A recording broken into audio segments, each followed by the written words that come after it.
in stablecoin regulation, $217,000 in crypto donations. You tweeted that. Yes, I do. And then you said the crypto industry is buying Congress and the White House. This won't end well.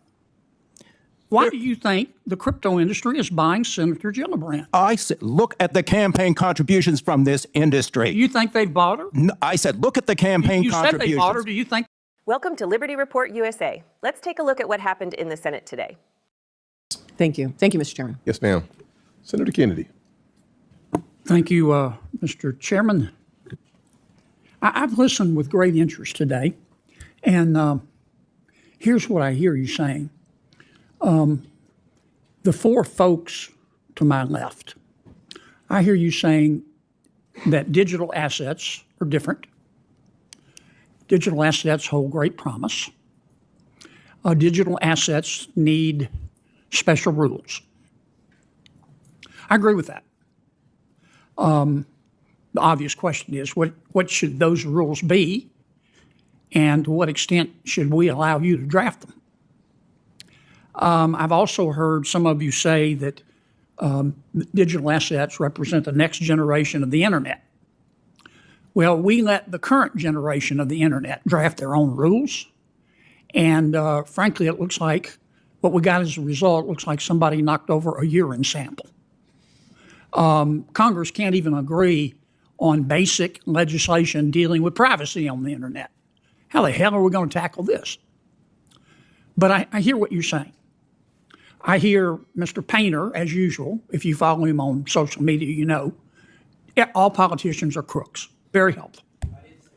I want to direct most of my questions to Professor Massad. Is that how you say your name? Massad. Mr. Massad. I'm really worried we're going to get this wrong. We don't know, we in Congress and our staffs don't know as much as the professionals in digital assets know. And I don't see how we can possibly catch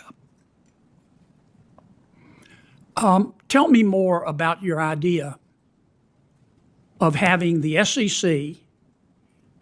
Well, first, I don't want to run out of time here, but why is the digital assets industry so scared of being regulated by the SEC?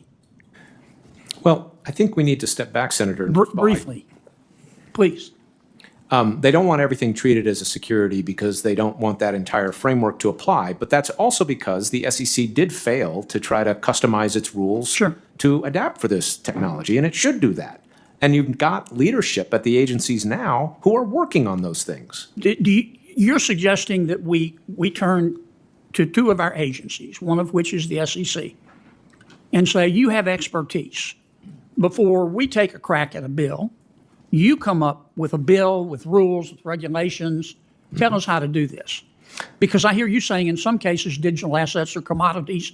In some cases they're securities. Congress needs to fill the gap, which is if it's not a security, who's going to create a regulatory framework for it? So you do need to fill that. But these questions about exactly which is when is it a security, when is it not a security, how do we customize the rules, what should we do about DeFi, a lot of that should really be left to the agencies. You could establish some principles, but I wouldn't write detailed rules. Have you looked, Professor, at Congressman Hill's legislation? I have in detail. What do you think? I think it's got a lot of problems. I think it's 236 pages of regulatory arbitrage opportunities for creative lawyers, and I used to be one that did that kind of stuff. Made a lot of money, did you? I did, but... Mr. Painter, do you think Senator Gillibrand is a crook? No, and I do not think all politicians are crooks. And why did you call her a crook? I did not call her a crook. Now, Senator, you need to focus on this bill. Right, you're doing this again. You did it the last hearing. You need to read the bill. Role in stablecoin regulation, $217,000 in crypto donations. You tweeted that. Yes, I do. And then you said the crypto industry is buying Congress and the White House. This won't end well.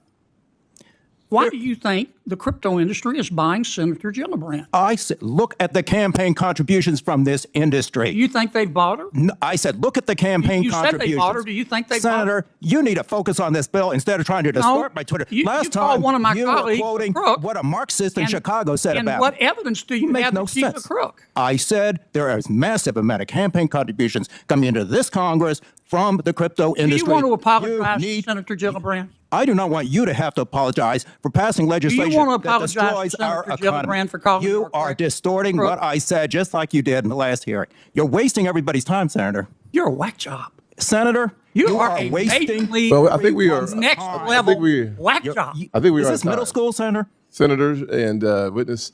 Thank you both. I for think your you should apologize, Senator. I think, Gillibrand. Senator, you're wasting our time. This is not middle school. Thank you for your participation. I will say that Senator Smith is next. The floor is yours. Thank you. Thank you. Thank you very much, Mr. Chair. So, not so long ago, In the final moments of this hearing, we watched a scene that revealed far more than a tense exchange about digital assets.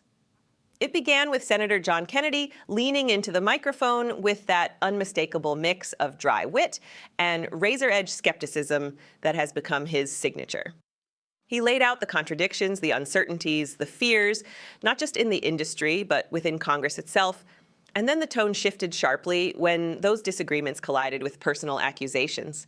A discussion that started with the future of technology, regulation, and innovation suddenly spiraled into a heated confrontation over campaign contributions, credibility, and integrity. And in the midst of that clash, a single word, spoken in frustration, almost tossed across the dais, froze the room. Whack job. The chair brought down the gavel soon after, but the moment lingered like smoke. What we witnessed wasn't just a political quarrel. It was a window into the deeper anxiety facing this generation of lawmakers. At its core, the debate began with an honest acknowledgement. Digital assets are reshaping the world faster than institutions can keep up. Senator Kennedy spoke to a truth many in government feel but rarely admit, that Congress is outpaced by innovation, outmaneuvered by experts, and burdened with the responsibility to regulate something they do not fully understand. When he said, "We don't know as much as the professionals in digital assets know, and I don't see how we can possibly catch up," he wasn't confessing failure. He was naming the gap between where the world is going and where the law currently stands. The digital world moves with the speed of imagination. Congress moves with the speed of negotiation. And in that gap, entire industries rise, billions move, and the American public is left trusting that those we elect can somehow navigate a future that hasn't yet taken shape. The witnesses spoke of promise. They spoke of potential. They spoke of a technology capable of reshaping the internet itself. But they also warned that without rules, fair rules, clear rules, rules grounded in expertise, the landscape could quickly tilt toward those with the deepest pockets and the greatest influence. And that is where this hearing cracked open.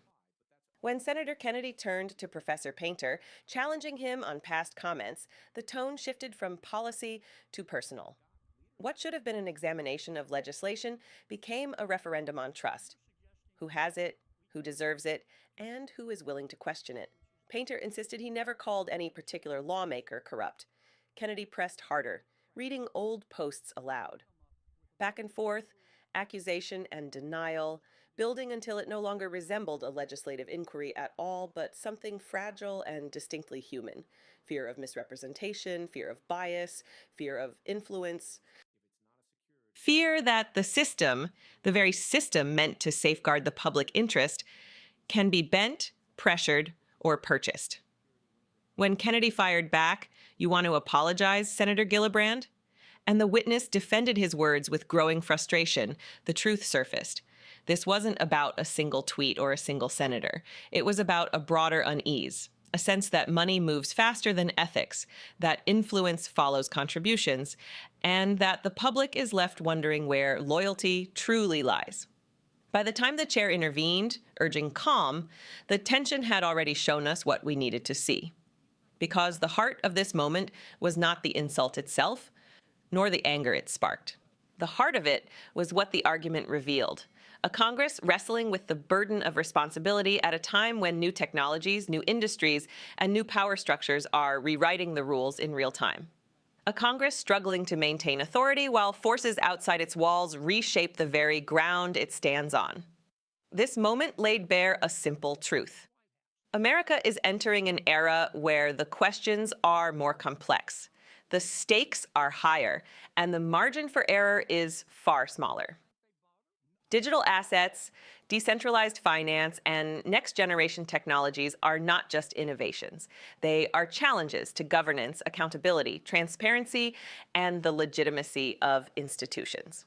And this hearing, raw, unfiltered, and undeniably human, showed the weight of that challenge.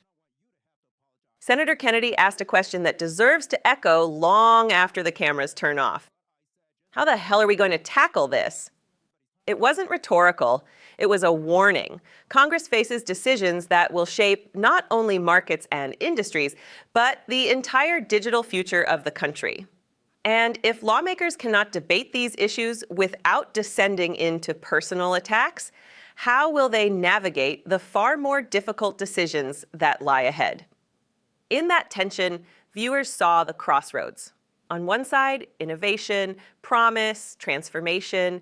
On the other, uncertainty, suspicion, and the timeless struggle over who writes the rules and who they ultimately serve.